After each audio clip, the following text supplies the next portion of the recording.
In this video, we're diving into how to get your WooCommerce store set up and running on Bluehost, covering what you should do first to set yourself up for success. What's going on, everyone? My name is Eric Hunsaker, and on this channel, we cut through the fluff to help you build a thriving online business. Today, we'll walk through the essential steps, from picking a plan and installing WooCommerce to configuring products, payments, and settings. By the end, you'll have a clear roadmap to launch your store and avoid common mistakes that slow entrepreneurs down. Why choose Bluehost for WooCommerce? So, Bluehost is a popular hosting provider, officially recommended by WordPress.org and widely used by small businesses everywhere. It offers dedicated WooCommerce hosting plans with features like one-click WordPress and WooCommerce installation, free domain for 1 year, free SSL certificate, and automatic backups. Now, according to hosting guides, Bluehost is known for affordability, reliability, and ease of use. Its specialized WooCommerce plans bundle store-specific themes and tools, making setup super easy for beginners. So there's a bunch of hosting options out there, but Bluehost's combination of performance and support make it a great choice for launching your first store. Step-by-step onboarding. Step 1, choose the right Bluehost plan. So Bluehost offers several plans. There's the starter plan, the business plan, and the e-commerce essential plan. For a store, consider the e-commerce essential plans. It's the specific plan that includes domain privacy and automatic backups. The WooCommerce package includes a pre-installed store with a storefront theme, WooCommerce plugins, and SSL. Now, you don't necessarily need that one, but it is the one designed for it. Evaluate your expected traffic, product count, and your budget. The e-commerce plan may cost more upfront, but it may save time on configuration. So if you want to get started and choose your plan so you can go ahead and follow along, just click the link down in the description and you can choose between the starter plan, the business plan, and the e-commerce essential plan. Now, again, it's easy to go ahead and just choose the cheapest option, but you got to think forward a little bit. Sure, you haven't even started your store yet, so it's not making money yet, and so spending money seems scary. But you really want to look down the road and see what,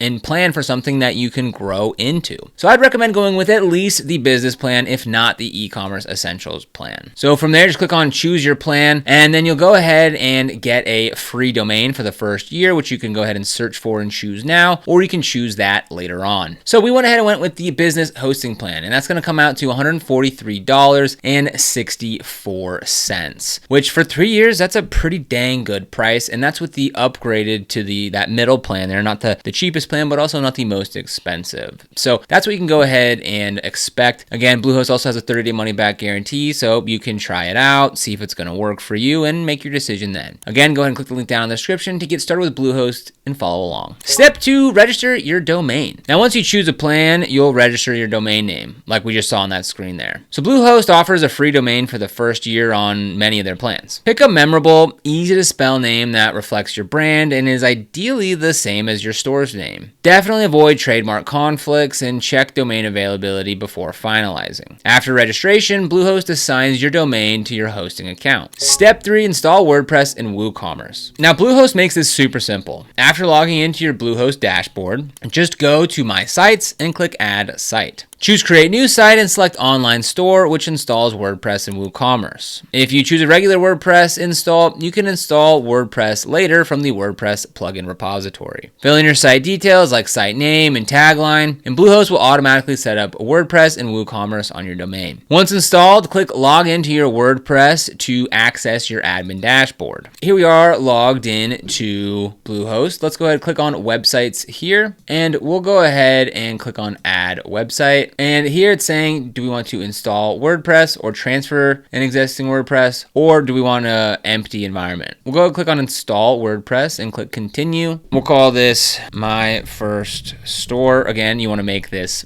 relevant to you and your store. We'll go ahead and click Continue, and we'll go ahead and use a temporary domain for now and click Continue. And then it's just going to ask if you want to go ahead and activate any SEO tools. Now it's saying buy now for this stuff. Okay, yeah, we don't need this stuff, so we'll go ahead and skip that for now. And then it's just gonna take a minute to go ahead and install your WordPress. But again, that was pretty easy, just a couple of clicks, and now WordPress is being installed with our brand new website. Step 4, pick a theme. A theme defines your store's design and user experience. Bluehost's WooCommerce plans include Storefront, a clean, responsive theme built by WooCommerce. Storefront's a good starting point because it integrates seamlessly with WooCommerce extension and it has no bloat. If you want something more custom, you can browse both free and premium themes. Look for features like mobile responsiveness, customization options, and compatibility with WooCommerce. Avoid themes that load slowly or just require a lot of extra plugins. My favorite theme is the Blocksy theme, and we'll go ahead and use that now and show you how to get it set up. Okay, so it looks like WordPress was installed. So let's go ahead and we'll click on WordPress admin. And then it's gonna ask us what we'd like to do. Build fast with a starter template. So we'll go ahead and start with that and click next. Since we're going for commerce, they have some options here. These are okay. I'll just select this one for now and we can go ahead and change that if we need, or we'll go ahead and take a look at it and this might work for you. Okay, so now we are here inside of our WordPress dashboard. So we can go ahead and click on visit site here. I'll open that in a new window so we keep our WordPress window there. And we can go ahead and check out that theme that it just offered us. So as we can see, we've got this nice home page here. We scroll down, it looks pretty good.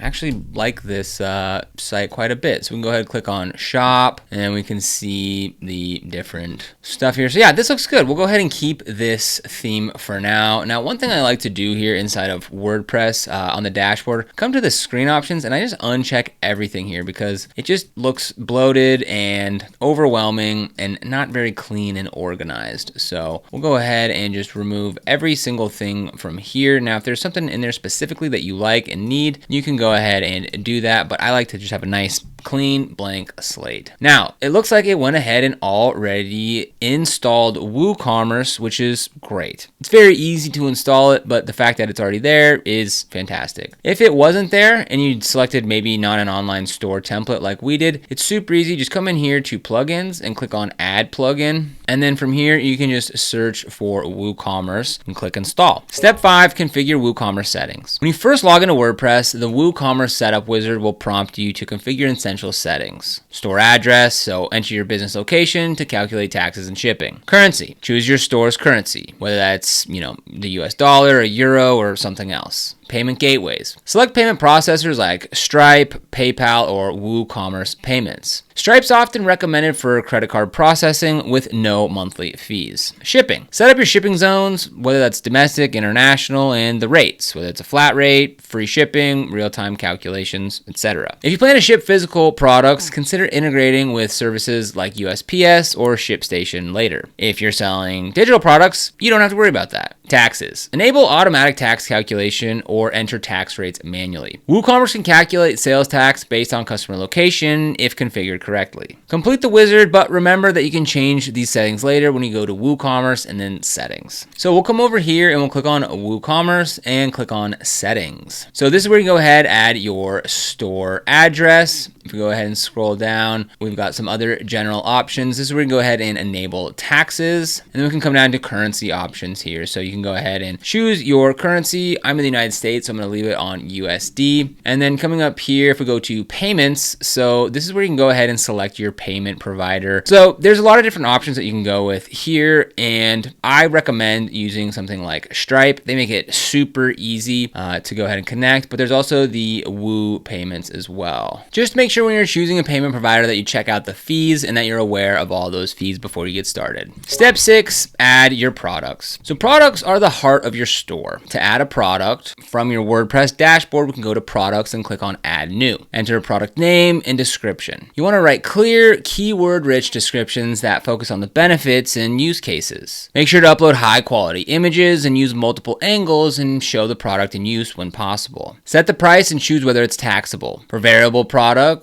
for example, different sizes or different colors, you can use attributes and variations tab. Configure your inventory. So enable stock management, set stock quantity, and determine if back orders are allowed. Add shipping dimensions and weight if needed, and then publish the product. Just repeat that for each product, or you could use the CSV importer feature under products, all products, and import if you have a ton of items. So over here on the left-hand side, we'll go ahead and take a look at the products that are in here. I'm gonna guess that the products that are in that template are in here, and they are. So we can go ahead and click in here, and this will give us a really good example of what a polished, finished product looks like. So we have its title up here. We have a description here, which is pretty short. I would go ahead and make this longer. Over here on the right-hand side, this is all the publish settings. So you can see it's already published. You could move it to trash, copy a new draft, or preview any changes. Now down here under product data, this is where you can go ahead and add the price. So this is set for $149.99. You can also add sale price, and you can schedule that sale too. So if you want it to end on a certain date, you can do that. And then you've got all these other options over here. So this is where you can go ahead and set up the stock for this. So if you want stock management, you can track stock quantity for this product. So you go ahead and click that. You can select the quantity, and maybe you have 10 of these. And then you can also check the low stock threshold. So it'll tell your customers, when you only have this many left, it'll say low stock, and maybe increase that a little higher. So one, it can increase urgency, and two, it'll give you a little wiggle room as well. Here we have the shipping information where you can go ahead and edit that in. And then over here on the right, we have the product image where you can go ahead and edit images. And then here's a product gallery if you want to add more images than just the one, but this is sort of and there's tons of other options here, but that's most of them. And then once you're done, make sure to click update over here under the publish settings, and that'll go ahead and update any settings that you made. Step 7, customize your store design. Now with your theme installed, customize your store's look to match your brand. Menus. You can go to appearance, menus to create navigation menus. Include links to shop categories, about page, contact, and policies. Homepage. Create a homepage using the Gutenberg block editor or a page builder like Elementor. Feature top products, categories, and call to action buttons. Colors and typography. Adjust your theme's colors and fonts under appearance, and then customize. Make sure to choose legible fonts and a cohesive color palette. Add widgets. For example, a search bar, product categories, to your sidebar or the footer of your site. So as you can see, our store is looking pretty good, but again, this is just a template. So you'd want to go in and change the logo, change the colors to match your brand. But what's great about starting with a template like this is you're not staring at a blank screen. You can keep some stuff, get rid of some stuff, edit some stuff, but it really helps get you started, especially if this is your first store. So to make any changes, you can go ahead and click on appearance and then come here to customize. And this is how you make any site-wide adjustments. So this is where you change the colors, the fonts, the header, the footer. You can adjust some parts of the menu. But if you need to make page-specific changes, then you'd go ahead and go to that specific page under pages here on the left-hand side. Step 8, set up essential pages. So an e-commerce site needs more than just a shop page. You want to make sure to create pages for the about page. So you can tell your brand story, your mission, and your values. Contact. Provide a contact form, email address, and social media links. Shipping and returns. Here you can explain shipping options, processing times, and your refund and return policy. Privacy policy and terms of service. This is required for compliance and building customer trust. WooCommerce actually generates some pages automatically, like cart, checkout, my account, so make sure that they're linked in your menus. Step 9, install key plugins. Plugins extend WooCommerce's functionality. Here are some that you can start with. Yoast SEO or Rank Math. These improve search engine optimization, edit meta titles, and generate sitemaps. WooCommerce Payments or Stripe for WooCommerce. This manages payment processing securely. WooCommerce Shipping and Tax. This automatically calculates shipping rates and taxes based on your location. Akismet, Anti-Spam, or Jetpack. Protect your forums and comments from spam. Caching plugin. Tools like WordPress Super Cache or W3 Total Cache improve performance by caching pages. So you can install plugins from the plugins page where you just click plugins and then add new. Activate them and configure any settings as needed. I'd avoid installing too many plugins at once as each one adds overhead and potential conflicts. Step 10, test your store. Before launching, run through a full purchase as a customer. Add products to your cart. Proceed to checkout and then enter enter shipping and billing details. Test payment gateways using Sandbox or Test Mode. Confirm order emails are sent correctly. Review order management in WooCommerce under Orders. There you can fix any issues such as mismatched shipping rates, payment errors, or layout problems before opening it up to the public. Step 11, launch and promote. Once you're satisfied, remove maintenance mode if that's enabled and announce your store launch. Promote through social media, email campaigns, and paid ads. Consider offering a discount or free shipping for first-time customers to generate momentum. Use Bluehost marketing credits, if included, to run ads on platforms like Google and Bing. Post-launch talks. So your onboarding doesn't stop at launch. So here's some critical tasks to maintain and grow your store. Update and backup regularly. Bluehost provides automatic backups on higher tiers, but manual backup your site before any major changes. Keep WordPress, themes, and plugins updated to avoid any security vulnerabilities. Monitor performance. Install a caching plugin and consider a CDN to speed up your site. Use performance testing tools like Google PageSpeed, Insights, and if your store grows, consider upgrading to a higher hosting plan or using a CDN for global audiences. Improve SEO. Optimize product pages with relevant keywords and titles, descriptions, and alt tags. Create blog posts related to your products to drive organic traffic. Use SEO plugins to generate XML sitemaps and submit them to search engines. Set up analytics. Integrate Google Analytics or GA4 to track visitor behavior, conversion rates, and traffic sources. Also, enable WooCommerce sales reports. Data helps you understand which products sell best and where visitors drop off. Engage customers. Use email marketing to send order confirmations, shipping updates, abandoned cart emails, and promotions. Collect reviews and respond to customer feedback. Consider adding live chat for real-time support. Plan for growth. As your store grows, explore advanced WooCommerce features like memberships, subscriptions, product bundles, or wholesale pricing. Bluehost makes it easy to scale by upgrading plans or adding resources. So launching a WooCommerce store with Bluehost is pretty straightforward when you know the essential steps. Choosing a plan, registering your domain, installing WordPress and WooCommerce, configuring the settings, adding products, customizing your design, and testing thoroughly. Bluehost WooCommerce hosting provides many of the tools that you need right out of the box, which makes it great for beginners who want a reliable, supported environment. So by following these steps and committing to continuous improvement, you'll be well on your way to running a successful online store. So if you want to get started with Bluehost, we've got that link for you down in the description below. This is an affiliate link, which means we earn a small commission when you use it at no extra cost to you. And these commissions really help support the channel and allow us to continue to create free content just like this. So if you end up using them, we thank you so much in advance. And if you found this video helpful, don't forget to like, subscribe, and hit that notification bell so you never miss another video. Here on the channel, we're dedicated to helping you succeed with e-commerce by providing tips, strategies, and insights to grow your online business. So be sure to subscribe. But other than that, thank you so much for watching, and we'll see you here in the next video.